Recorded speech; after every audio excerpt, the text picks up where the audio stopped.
ಡಯಾಬಿಟೀಸ್ನಲ್ಲಿ 2 ವಿಧದ್ದು ಅಂತ ಕಾಮನ್ನಾಗಿ ಹೇಳ್ತೀವಿ, ಇನ್ನೂ ಹಲವಾರು ವಿಧಗಳಿದ್ದಾವೆ.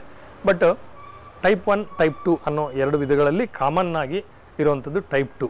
ಲಕ್ಕಿಲಿ ಅಂತಲೇ ಹೇಳ್ಬೋದು. ಯಾಕಂದರೆ ಟೈಪ್ 1 ಅನ್ನೋ ಡಯಾಬಿಟೀಸಲ್ಲಿ ನೀವು 100% ಇನ್ಸುಲಿನ್ ಮೇಲೆ, ಇಂಜೆಕ್ಟಬಲ್ ಇನ್ಸುಲಿನ್ ಮೇಲೇ ಇರಬೇಕಾಗ್ತದೆ. ಸೊ ಹಂಗಾಗಿ ಟೈಪ್ 2 ಬಂದಾಗ ಜೀವನ ಶೈಲಿ ಜೊತೆಗೆ ಮಾತ್ರೆಗಳ ಮೂಲಕ ಒಂದು ಸ್ಟೇಜ್ನವರೆಗೂ ನಾವು ಇದನ್ನು ಕಂಟ್ರೋಲ್ ಮಾಡ್ಕೋಬೋದು. ಬಟ್ ಟೈಪ್ 2 ಡಯಾಬಿಟಿಕ್ಸ್ ಅಲ್ಲೂ ಸಹ ಅವರು ಒಂದು ಸ್ಟೇಜ್ ಆದಮೇಲೆ, ಸುಮಾರು ವರ್ಷಗಳಾದಮೇಲೆ ಅವ್ರಿಗೂ ಸಹ ಇನ್ಸುಲಿನ್ ಅವಶ್ಯಕತೆ ಬರ್ತದೆ. ಸೊ ಇದೆರಡು ಟೈಪ್ 1 ಟೈಪ್ 2. ಪ್ರೀ ಡಯಾಬಿಟೀಸ್ ನಾವು ಈಗಾಗಲೇ ಡಿಸ್ಕಸ್ ಮಾಡಿದ್ದೇವೆ.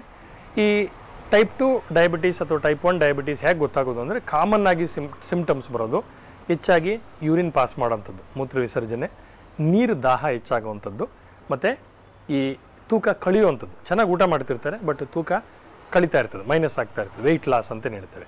ಸೊ ಈ ಸಿಮ್ಟಮ್ಸ್ ಇದ್ದಾಗ ದಯವಿಟ್ಟು ನೀವು ಲ್ಯಾಬ್ ಟೆಸ್ಟ್ ಅಥವಾ ಡಾಕ್ಟರ್ ಬಳಿ ಹೋಗಿ ಇದನ್ನು ಚೆಕಪ್ ಮಾಡಿಸ್ಕೋಬೇಕಾಗ್ತದೆ. ಭಾಳ ಇಂಪಾರ್ಟೆಂಟು. ಯಾಕಂದರೆ ಭಾಳಷ್ಟು ಜನ ನಮ್ಮ ಬಳಿ ಬರೋಷ್ಟೊತ್ತಿಗೆ ಏನೆಲ್ಲ ಒಂದು ಕಾಂಪ್ಲಿಕೇಶನ್ ಮಾಡಿಕೊಂಡೇ ಬರೋವಂಥದ್ದು. ಕಾಲುರಿ ಅಂದಾಗ ನ್ಯೂರೋಪತಿ ಅಂತ ಹೇಳ್ತೇವೆ, ಅದು ಕಾಂಪ್ಲಿಕೇಶನ್ಸ್ ಬಗ್ಗೆ ನಾವು ಮುಂದಕ್ಕೆ ಮಾತಾಡೋಣ. ಬಟ್ ನೀವು ಸರಿಯಾದ ಸಮಯದಲ್ಲಿ ಅದನ್ನು ಚೆಕಪ್ ಮಾಡದೇ ಇದ್ದಾಗ, ಸಿಮ್ಟಮ್ಸ್ ಇದ್ದಾಗ, ನಿಮಗೆ ರಿಸ್ಕ್ ಫ್ಯಾಕ್ಟರ್ಸ್ ಇದೆ ಅಂದಾಗ, ತಂದೆ ತಾಯಿ ಇಬ್ಬರು ಡಯಾಬಿಟಿಕ್ಸ್ ಇದ್ದಾರೆ ಫ್ಯಾಮಿಲಿಯಲ್ಲಿ, ಅಥವಾ ಅಣ್ಣ ತಮ್ಮಂದರು ಅಕ್ಕ ತಂಗಿರು ಯಾರಿಗಾದರೂ ಇದ್ದರೆ, ನಿಮ್ಮ ಒಡ ಹುಟ್ಟಿದವರಿಗಿದ್ದರೆ, ಕಿತ್ ಆ್ಯಂಡ್ ಕಿನ್ ಅಂತೇನು ಹೇಳ್ತೇವೆ, ನೀವು ಭಾಳ ಹುಷಾರಾಗಿರಬೇಕು, ನಾಜೂಕಾಗಿರಬೇಕು. ಸಿಮ್ಟಮ್ಸ್ ಬಂದ ಕೂಡಲೇ ಡಾಕ್ಟ್ರ್ ಹತ್ರ, ನಿಮ್ಮ ಫ್ಯಾಮಿಲಿ ಡಾಕ್ಟ್ರ್ ಹತ್ರ ಹೋಗಿ ದಯವಿಟ್ಟು ಚೆಕಪ್ ಮಾಡಿಸ್ಕೊಳ್ಳಿ. ಅವು ಚೆಕಪ್ ಮಾಡಿದಾಗ ಪ್ರೀ ಡಯಾಬಿಟೀಸ್ ಇದ್ದರೆ ನೀವು ಅದನ್ನು ನಿಮ್ಮ ದಿನನಿತ್ಯದ ಜೀವನ ಶೈಲಿಯ ಆಲ್ಟ್ರೇಷನ್ ಮೂಲಕ ಅದನ್ನು ರಿವರ್ಸ್ ಅಥವಾ ನಾರ್ಮಲ್ ಮಾಡ್ಕೋಬಹುದು.